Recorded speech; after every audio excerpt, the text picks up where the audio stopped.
midnight library, and it is about a woman who gets to go back and live each of her lives that she would have lived if she'd made different choices, different decisions, and she gets to see how all of her different lives would have played out. Okay, I will read it for you, and I hope that the background noise goes away.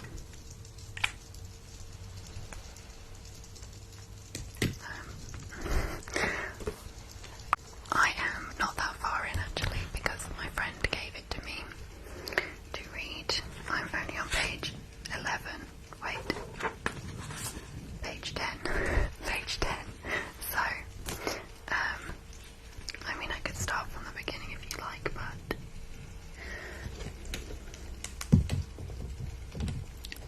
who wants me to read? I can read to you.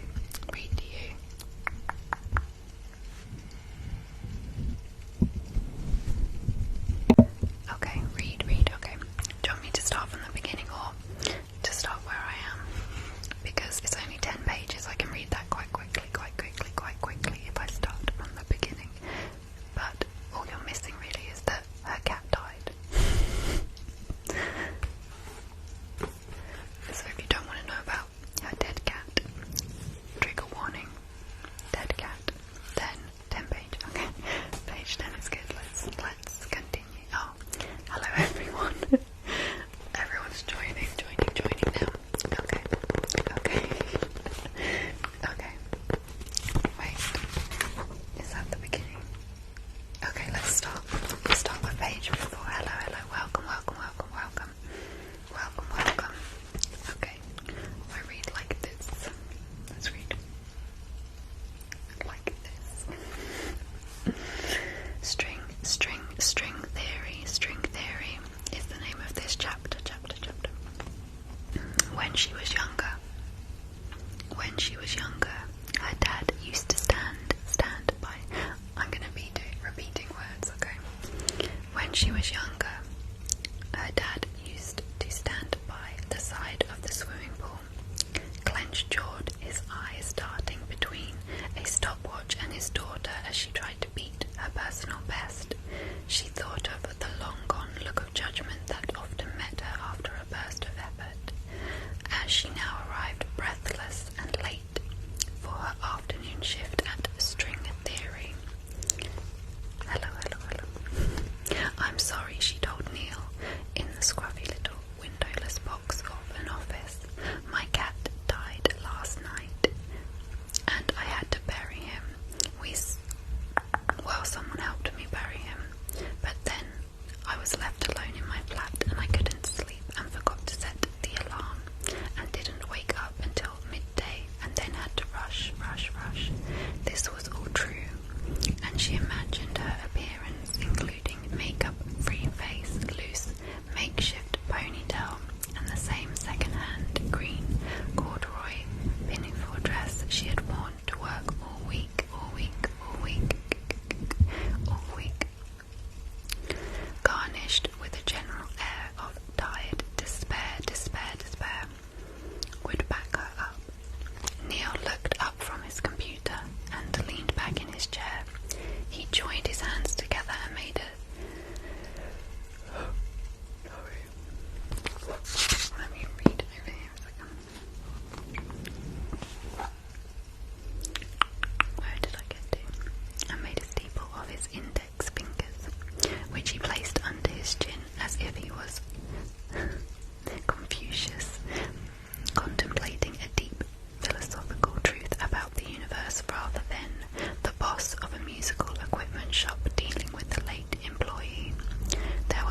It's not clinical. The doctor says it's situational depression. It's just that I keep on having new situations, but I haven't taken a day off sick for it at all. Apart from when my mum, apart from that. Neil sighed when he did, so he made a whistling sound out of his nose. An ominous B-flat. Nora, how long have you worked here? 12 years, and she knew this too well. 11 months and 3 days on and off. I'm trying to find the best position to read this. Let me do it up here. Up here. Where did I get? That's a long time. I feel like you are made for better things. You're in your late 30s. I'm 35. You've got so much going for you. You teach people piano. One person. He brushed a crumb off his sweater. Did you picture yourself stuck in your hometown working in a shop? You know, when you were 14, what did you picture yourself as? At 14, a swimmer. She'd been the fastest 14-year-old girl in the country at breaststroke and second fastest at freestyle. I'm reading the Midnight Library. Okay. Sorry, I'm gonna keep going in and out. She remembered standing on a podium at the National Swimming Championships. So what happened? She closed her eyes. She remembered the chlorine-scented disappointment of finishing second. It was a lot of pressure. Pressure makes us, though. You start off as coal, and the pressure makes you a diamond. She didn't correct his knowledge of diamonds. She didn't tell him that while coal and diamonds are both carbon, coal is too impure to be able, under whatever pressure, to become a diamond. According to science, you start off as coal and you end up as coal. Maybe that was the real life lesson. She smoothed a stray strand of her coal-black hair upwards towards her ponytail. What are you saying, Neil? It's never too late to pursue a dream. Pretty sure it's too late to pursue that one. You're a very well-qualified person, Nora. Degree in philosophy. Nora stared down at the small mole on her left hand. That mole had been through everything she had been through, and it just stayed there, not caring, just being a mole. Not a massive demand for philosophers in Bedford, if I'm honest, Neil. You went to uni, had a year in London, then came back. I didn't have much of a choice. Nora didn't want a conversation about her dead mum, or even Dan, because Neil had found Nora's backing out of a wedding with 2 days' notice the most fascinating love story since Kurt and Courtney.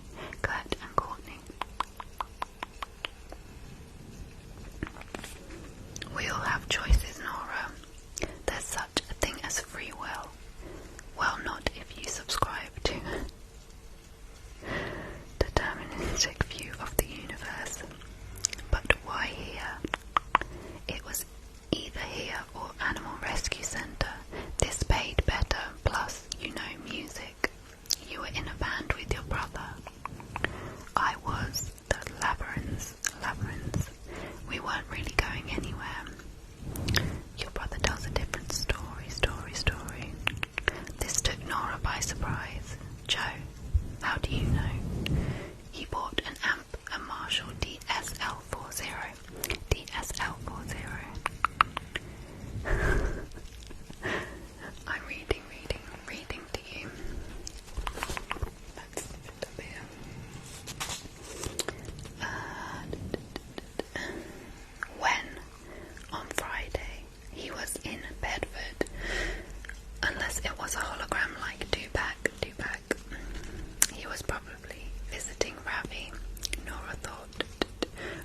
was her brother's best friend, while Joe had given up the guitar and moved to London for a crap IT job he hated. It's called the Midnight Library. Midnight Library. He had hated Ravi had stuck to Bedford. He played in cover bands now called Slaughterhouse 4, doing pub gigs around town. Right, that's interesting. Nora was pretty certain her brother knew Friday was her day off. The fact prodded her from inside. I'm happy here, except you aren't. He was right, a soul sickness festered within her. Her mind was throwing itself up. She widened her smile. I mean, I am happy with the job, happy as in, you know, satisfied, Neil. I need this job. You are a good person. You worry about the world, the homeless, the environment. I need a job. He was back in his Confucius pose. You need freedom.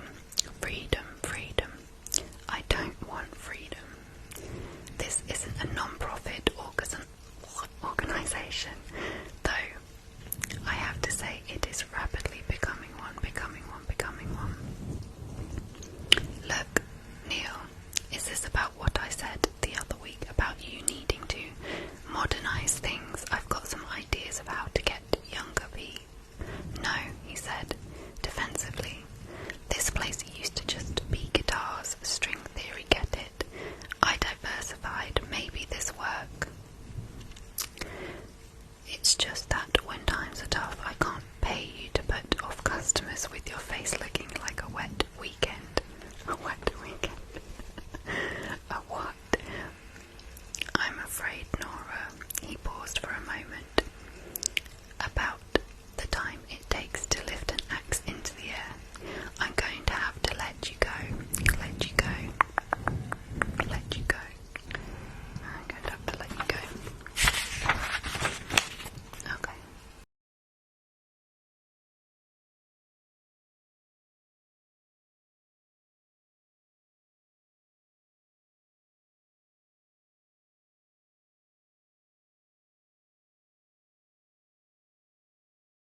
slow blink, she saw her father's ghost in her mind's eye, staring at his stopwatch as if he was waiting for her to reach him.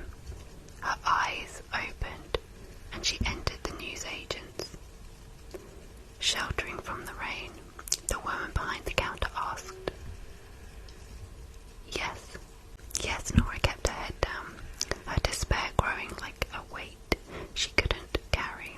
A National Geographic was on display. As she stared now at the magazine cover, an image of a black hole, she realized that that's what she was, a black hole, a dying star collapsing in on itself. Her dad used to subscribe. She remembered being enthralled by an article about Svalbard, the Norwegian archipelago in the Arctic Ocean. She'd never seen a place that looked so far away. She'd read about scientists doing research among glaciers and frozen fjords and puffins. Then, promoted by Mrs. Elm, she decided she wanted to be a glaciologist. She saw the scruffy, hunched form of her brother's friend and their own former bandmate, Ravi, by the music mags. Engrossed in an article, she stood there for a fraction too long, because when she walked away, she heard him say, Nora. Ravi, hi, I hear Joe was in Bedford the other day. A small nod, yeah. Did you see him? I did, actually. A silence Nora felt as pain. He didn't tell me he was coming.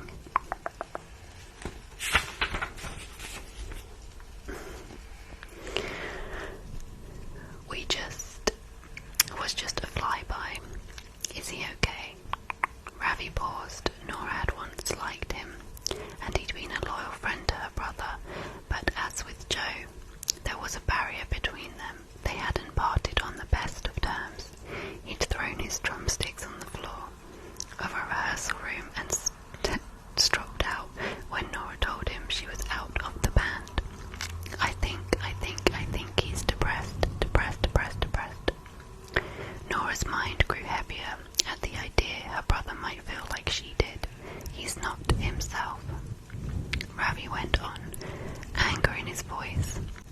He's going to have to move out of his shoebox in Shepherd's Bush. What with him not being able to play lead guitar in a successful rock band. Mind you, I've got no money either. Pub gigs don't pay these days.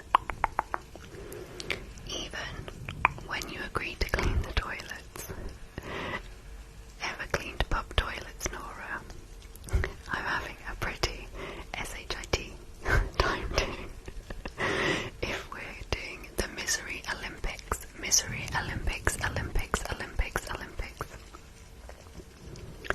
Ravi laughed.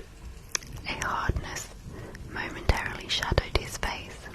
The world's smallest violin is playing. World's smallest violin. She wasn't in the mood. Is this about the labyrinth still?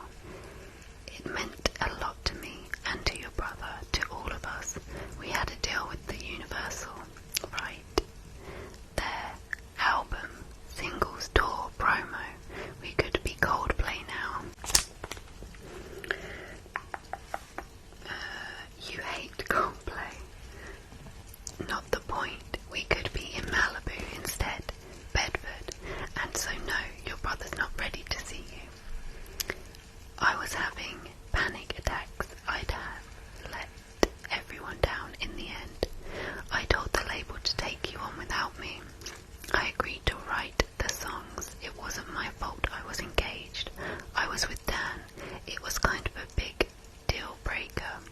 Well, yeah, how did that work out? Ravi, that isn't fair. Not fair. Fair, great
nodded, as if slapped, put his magazine back.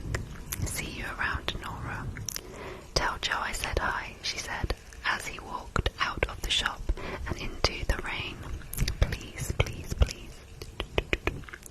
She caught sight of the cover of Your Cat magazine, a ginger tabby. Her mind felt loud like a strum and drank symphony, symphony, symphony, symphony, as if the ghost of a German composer was trapped inside her mind, conjuring chaos and intensity, intensity, intensity. The woman behind the counter said something to her she missed. Sorry. Nora Seed, question mark, Nora Seed. The woman, blonde bob, bottle tam, was happy and casual, and relaxed in a way Nora no longer knew how to be, leaning over the counter on her forearms as if Nora was a llama at the zoo. Yep. Thank you for sharing, thank you.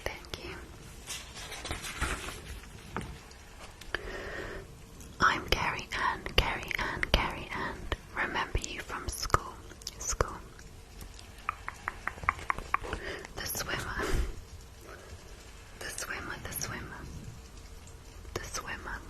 Super brain. Didn't what's his face, Mr. Blanford, do an assembly on you once?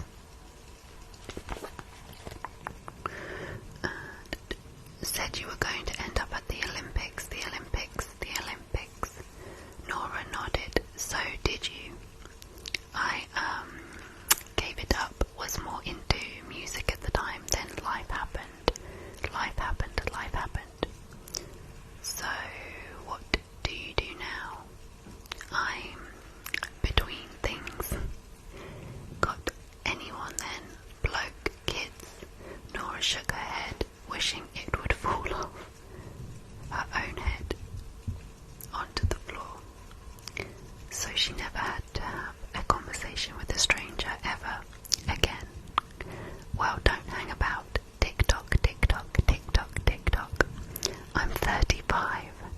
She wished Izzy was here. Izzy never put up with any of this kind of SHIT. And I'm not sure I want. Me and Jake were like rabbits, but we got there, 2 little terrors. But worth it, you know. I just feel complete. I could show you some pictures. I get headaches with phones. Dan had wanted kids. Nora didn't know. She'd been petrified of motherhood, the fear of a deeper depression. She couldn't look after herself, let alone anyone else. Still in Bedford then? Thought you'd be one who got away. I came back. My mum was ill. Oh, sorry to hear that. Hope she's okay now. I better go. But it's still raining. As Nora escaped the shop, she wished there were nothing but doors ahead of her, which she could walk through one by one, leaving everything behind. How to be a black hole.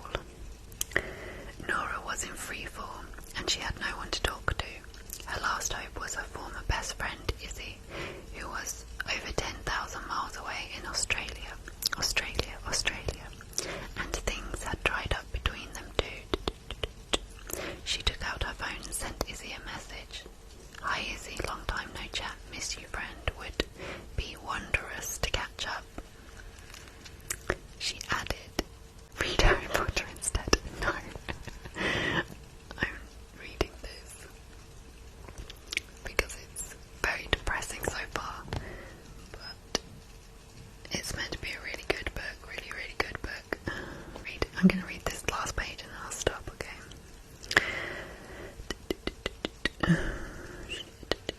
She added another X and sent it. Within a minute, Izzy had seen the message. Nora waited in vain for 3 dots to appear. She passed